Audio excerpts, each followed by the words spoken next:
Hello everyone.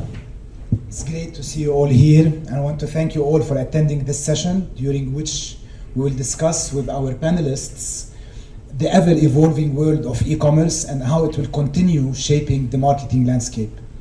So we have Roy Sekkar, KSA Country Director for the Pubverse, Ritello, and CTV with Arabic Ads. Nadeem Brahim, Head of Digital at UMKSA, and Mohammed Razaz, the co-founder and CEO of Auto. Welcome all. And my first question goes to you, Nadeem. So Nadeem, we've been seeing a shift in the attitude of traditional brands towards e-commerce. More than ever before, we're seeing the traditional brick and mortar retailers selling their products online. Now, there's no doubt that such a shift has a significant impact on their business model and operation, including their marketing and what they expect from their advertising agencies.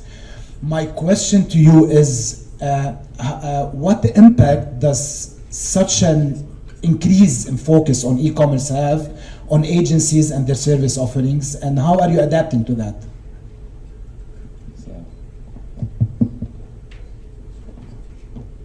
Hello? Yes. Good question.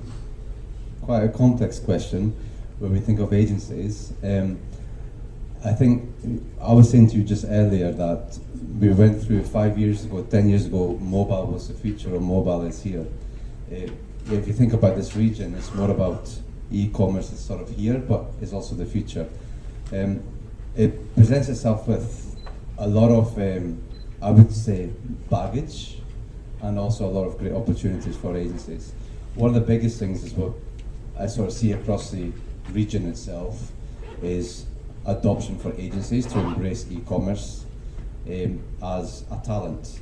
And right now we're going through a transition where either clients alike will want to handle and manage the e-commerce themselves, from even a marketing capability, but right through down to maybe on the distribution aspect and how they sort of present themselves in marketplace platforms like an Amazon or a Known, for example.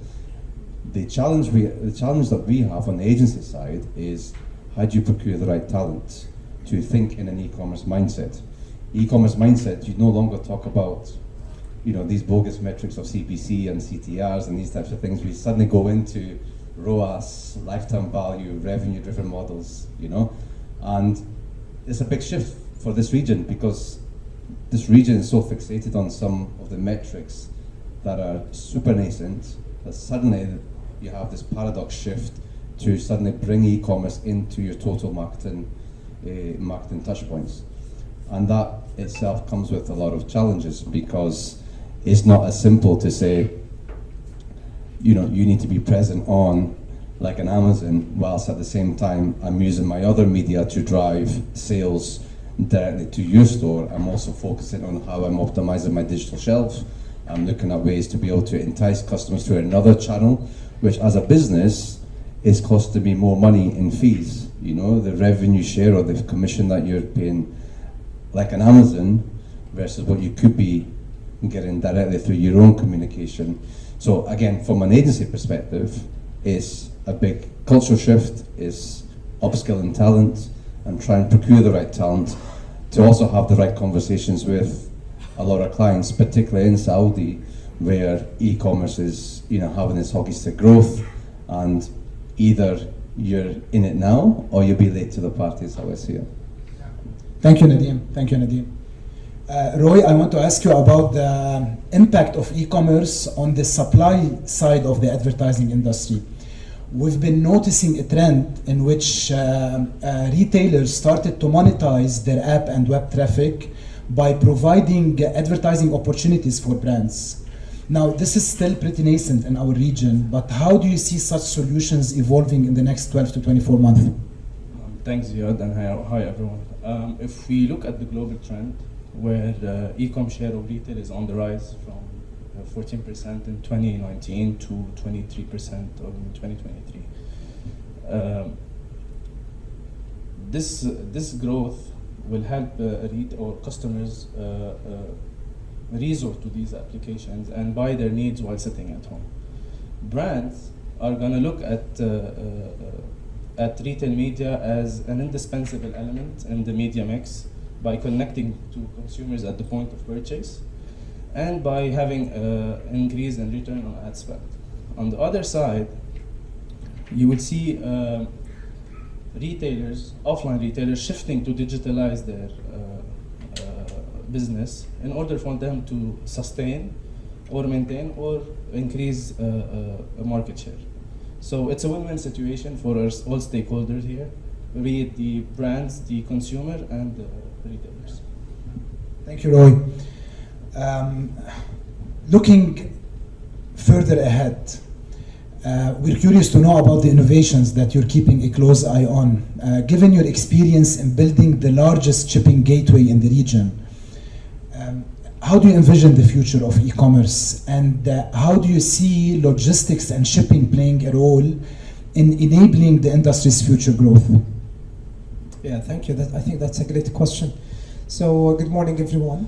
There is something that has been interestingly happening when it comes into e-commerce. I remember when the e-commerce industry started to pop up and started to grow, I think we all heard these conversations about how the e-commerce is going to replace the retail industry, right? And now shops will start closing, they will start selling online, no more physical stores, Amazon will take over the whole retail industry, etc., right?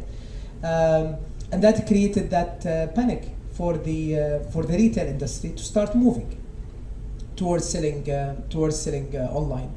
And still, the gap was there. Retailers were quite skeptical about selling online.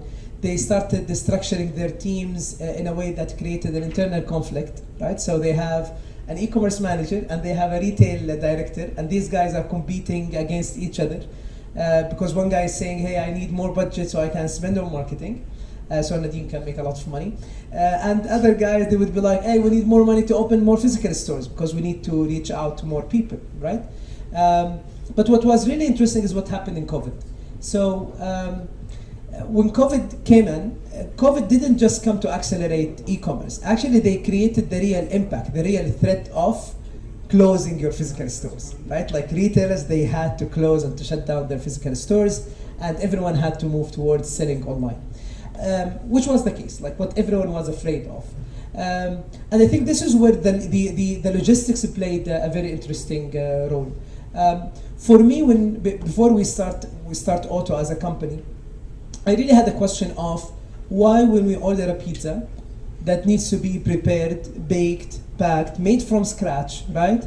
For my particular order, it gets delivered in less than 45 minutes. But when we order a retail item that is available in the store next to the mall or to the neighborhood where I live, it takes 2 to 3 days, and the product is ready. It's just on the shelf, right? And this is where I think we found the opportunity. So the idea was, how can we enable these businesses to start sending their online orders or shipping their online orders from the nearest physical store? I'll deliver it to the customer as soon as possible. And I think this is what happened in COVID. So luckily, we launched our services 1 week before COVID. Some people, they might think that we are the people behind COVID, just we wanted that to happen so we can launch our business. And then we started actually expanding.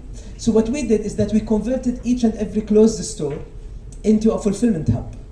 And while everyone was expecting their orders to be delivered in 2 to 3 weeks because of the surge that happened in shipping and e-commerce with the big shipping companies, especially that they had the priority to deliver medicines and food materials, like the raw food materials, comparing to any other e-commerce or retail items. Everyone was suffering from shipping, right? I'm sure that everyone who have lived this period have experienced this. So this is where I think it becomes very interesting. How can you, through logistics, create a competitive advantage for the retail industry over e-commerce, right? So imagine now a retailer, after this experience, can look at their physical stores and start saying, you know what? Actually, our network of physical stores are becoming our competitive advantage instead of our threat of growth, right? Because of e-commerce. And now we kind of bridge the gap between selling online and selling offline. and start using these distributed physical stores to become our competitive advantage. So imagine today brands like Arabian Oud, they deliver their online orders within 45 minutes, right? So Amazon Prime is not Prime anymore. Noon Express is not Express anymore, right? So with that particular model. Are you saying, like, with AI, they say they're taking our jobs, which is not the case? Is it the case that you're saying that e-commerce won't take retail jobs? No, it won't. It will Yeah? never. And I don't think AI will ever even do the jobs thing. I think it's about how we can position it, right? How can we come up with innovative business models? And I think this is what we need. We don't need innovative solutions as of a solution, right? Auto is not just like, it's not just another technical solution there. I think what was really done properly is the business model. Is how can we make it work? And sometimes you might need to create changes within these organizations. So when we actually deliver our solution to the retailers we work with, we actually, part of our delivery is the structure of the team. Because the idea now of having the e-commerce guy reporting to the CEO and the retail guy reporting to the CEO won't make sense anymore. Now actually, the e-commerce becomes just another sales channel that complement with the retail, and both, or the retail guy can report both metrics, right? The online and the offline sales. And all of that can come out of logistics, right? And this becomes, just to make this relevant to the whole conference today about marketing, this became the way to market your solution. I have speaking to a brand, they were very proud about their e-commerce sales, and they were a brick and mortar retailers. And when I asked them about their sales, they told me they are doing $5 million a year, right? But what was really interesting, that when I asked them about the value of the abandoned shopping carts, and guess how much was that throughout the year? $10 million. People, they added products of a value of $10 million into a shopping cart, and they didn't check out. And what they did, they went through the exercise and they started calling these customers to know what's the reason for that conversion not to happen. And the number one reason was, why do I need to wait 3 days for your product while I can just pick it up from the store next door, right? So imagine the loss opportunity. Maybe the sale happened, right? Maybe they made money out of that customer. But guess what? They lost the most important thing out of the whole e-commerce concept, which is data. Right? They don't but know. Equal to that, if you don't mind, is what I've definitely found, especially for e-commerce brands or clients who have like an e-commerce metric to drive revenue through communication is, I mean, I can count a lot of brands in my hand. They don't have the right infrastructure from a tracking perspective through the customer journey on their own site. So you're investing in millions of dollars in marketing or thousands of dollars in marketing to drive people to your site, where that intent should be a lot higher than perhaps going into a physical store, but they don't have the capability or the ability. And it also comes down to, on the agency side, to be able to help consult and advise to say, this is what makes the perfect customer journey, to be able to minimize the number of touch points to conversion. And also, if there is an abandoned shopping cart, how can we very quickly reconnect and re-engage with that consumer to get them on impulse? I mean, this sounds very like devil's advocate here, right? But at the end of the day, we're driving sales, we work in marketing. So if I think of the Mad Men approach back in the day, is that we want to sell our products at the end of the day. And how do we create that spontaneous moment with the end consumer? So for me, one of the biggest worries for me is e-commerce is here today, but I'm not saying it'll be a thing of the past. It always will be here. My worry is that we don't have the right communication set up for advertisers who really want to, maximize that revenue stream. So suddenly it goes back to the bricks and mortars, and then you find probably less attention is spent in developing such an amazing e-commerce property. The other thing that I always go on about maybe a bit too much is this region has the capability, and especially in Saudi, has the right level of investment and backing and support to really redefine what e-commerce journeys should look like. You know, we work in a multi-touch point a world where mobile is the closest device, the most personal device to us all. We have web, we're in our offices, we are home, we have Alexa, you might have a Tesla, maybe not in this region, but certainly it can all talk to you in some shape or form to remind you. But we're not leveraging those technologies in the way that it should. However, we're in such an amazing position in this market specifically, where we can afford to invest in developing and redefining what communication in e-commerce looks like, that can be presented to, you know, on the global stage with the likes of what's going on in Europe. You know, noon, for example, now in Dubai, you can have your shopping delivered in, they say 15 minutes, but they attempt to do it in 12 minutes, which is fascinating. In the UK, you can have your Amazon delivered within 2-hour window now, in some cases, and that can actually be an iPhone. So we have the ability to change all this, you know, and I think when we take a step back as an industry to work with partners like Otto, or to work with other logistic partners and retailers to say, hold on for a second, we have some amazing, proud heritage brands in Saudi in itself. We have Vision 2030 on the horizon here. We have a big manifesto that we want to fulfill. We could really reshape what that touchpoint should look like. So this is, yeah. So this is where I sort of see is that the communication from that perspective really needs to change. Interesting. Mohammed, I want to go back to you. Nadeem talked about investments and revenues. What can brands do to improve their future profitability? That's a big question. That's the $1 billion question. I think it's specifically when we talk about brands. I think now there is a big competition around the attention, right? Everyone is competing towards attention. While I'm speaking with you now, I'm receiving tens of notifications on my phone, right? It can be from internet communication, it can be ads, it can be messages, it can be WhatsApp, etc. So I think here what really matters is throughout this fight over attention, you as a brand, what or how different is your communication with the customers, right? How can you grab their attention? And there are several strategies of how to do that, right? It can be on the product offering, it can be on the service offering, it can be on the communication method and the whole methodology around how you communicate with your customers, etc. We've always seen the challenge or the biggest mistake that the brands that sometimes we work with are actually seeing, especially that in our model, we're not like providing the technology for a license fee. We're actually making money per transaction based on the successfully delivered order. Like this is how much we believe that our solution can help you out, right? So imagine today, if you make a sale, and then this order has to be delivered. So it has to go with a shipping company, and then it has to be successfully delivered to the customer. So if you don't make the sale, we don't make money. If the shipping carrier, they don't deliver the order successfully, we don't make money. If the customer decide not to accept the order, we don't make money, right? That's why we had to be involved with our customers and look after their marketing strategy to see how we can improve it, how we can help them, etc. Yet that's not our business, right? Our business is basically building that shipping gateway. The number one mistake that I see brands are doing that make them miss out on how to do that is the lack of testing. Many of them, they're just looking for the answer. They just need to know which channel works, which doesn't, which communication method works, which doesn't, right? And I don't think there is a one way of doing things, especially in this busy world, to be very honest, full of tools, full of, how many social media platforms do we use today?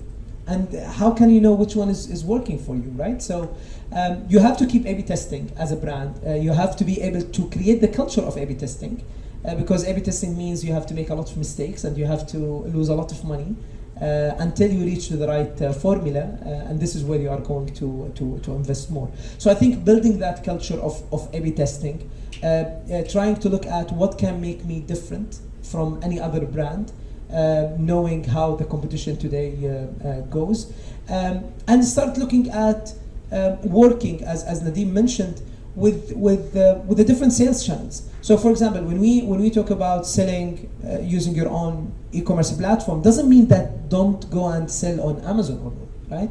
go and work with as many marketplaces as possible. Try to automate everything, because working with these guys might create a hassle for you to handle all of your operations. Since these guys, their bread and butter is what? By the way, it's not mainly logistics. It's not mainly inventory management.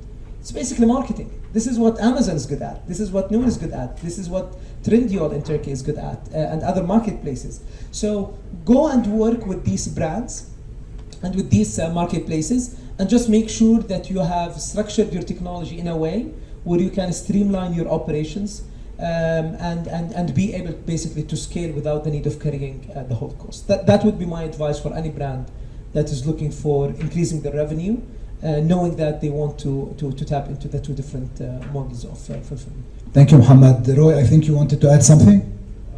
Yeah, I think brands should take into consideration a wide range of indicators rather than focusing on one metric. They should pay attention to the product's description and how accurate it is. They should make sure of fulfillment, that their products are available versus their competitors. What's their share of voice, and how much the product is discoverable. And if you want to say, at Amazon, 70% of their customers never bypass the first page, where 64% of the clicks come from the first 3 items. So this share of voice is very important for brands, and they should consider it. And at the same time, they should always be up to date and have the right tool to know more about their operation. And that's it, in my opinion. Thank you, Roy. Keeping track of time, one last question. Nadeem, what is the one major change or emerging trend that will have the biggest impact on e-commerce in the near future? I'm too scared to say something, because then maybe in 2 years' time somebody will say, you fool, you know, like it's not like this. No, in all honesty, I think social commerce, honestly speaking, we recently ran a global study, and this was very, very fascinating, comparing Saudi versus other markets in Europe, US, Canada. And it was very polarizing of what we see, what the Saudi market, how they use social as a means to discover new products, but also to transact with new products. And it's completely the opposite. When you look at the UK and Germany, for example, they don't use social as a platform to convert or conduct a final transaction, whereas here, the appetite is becoming a lot more. So I think social commerce is that space, whether it's in Snap or whether it's somewhere else, it's happening there somewhere.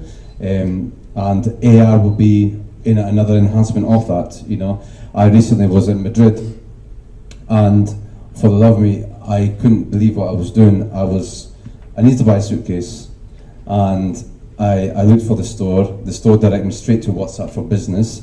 Within the WhatsApp for Business, the full catalogue appeared. I selected the number of which one I wanted to see. Within 5 minutes, a sales rep from the local store demonstrated the suitcase for me and asked me if I wanted to purchase. I purchased it within WhatsApp, and they delivered it the same day locally. So suddenly it's like another way of converting with a bricks and mortar company who have benefited from all of this. So that's one side, and that you could still regard, is it social commerce? Is another way of buying a product, but definitely social commerce, I would say. Thank you, Nadeem. Muhammad, I'll close with you the same question. One major emerging trend that will have the biggest impact on e-commerce in the near future. I think for our region specifically, I think it's the concept of omni-channel. The ability to be able to sell online and offline. We started seeing this in the beginning with brick and mortar retailers starting to sell online, which is great, makes sense, right? And then the idea is, how can you connect your online and offline sales and make them in one thing? What was very interesting that has been happening lately is e-commerce brands opening their physical shops, right? We've seen examples of companies like Iowa, for example, which has started as a pure e-commerce player, and now they have, I think, more than 30 or 40 shops across the kingdom. Another company called Refi, they started as a purely e-commerce business. Today they started opening their shops as well. So I think this is the future of e-commerce, and it would be also very interesting on how can you use your e-commerce data to decide where to open your next shop? For example, one of the examples that happened also with one of our clients. So we show on Auto, we show a heat map. And on that heat map, we show where your online orders are coming from and where are the delays are coming from, like from which region. So that can help you to decide whether you should open a physical store there or you should work with a different shipping carrier, right? Because there is a problem there. And this was an interesting thing. One of our clients, they wanted to expand to another, to open a new shop. And usually retailers, when they think about opening a new shop, they would think about the rent, the footstep, how busy is the area, right? The space, the allocation, is it a premium, not premium, etc. No one looks at e-commerce data. But what they did, they went and they checked the heat map and they noticed there was a specific area in Riyadh where there was a huge nearby physical shop. So they can actually go and visit and demonstrate and feel and touch the products. And also they can provide a faster delivery option by offering the ship from store operations from there. And they decided to open in that shop, and surprisingly, that shop was the best shop performing in terms of sales, right?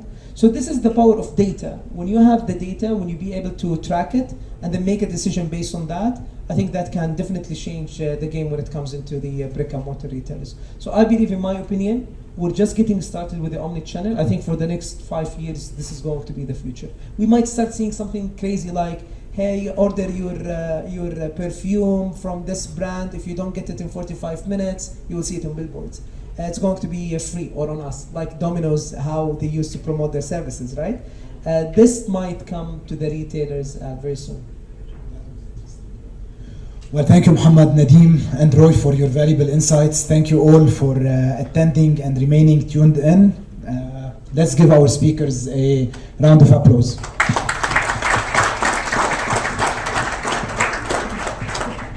Roy Sakar, KSA Country Head, Retailer CTV, The Pubbers, and at Arabiads, and Nadeem Ibrahim, Head of Digital of UM, and Ziad Sukari, General Manager of UM KSA.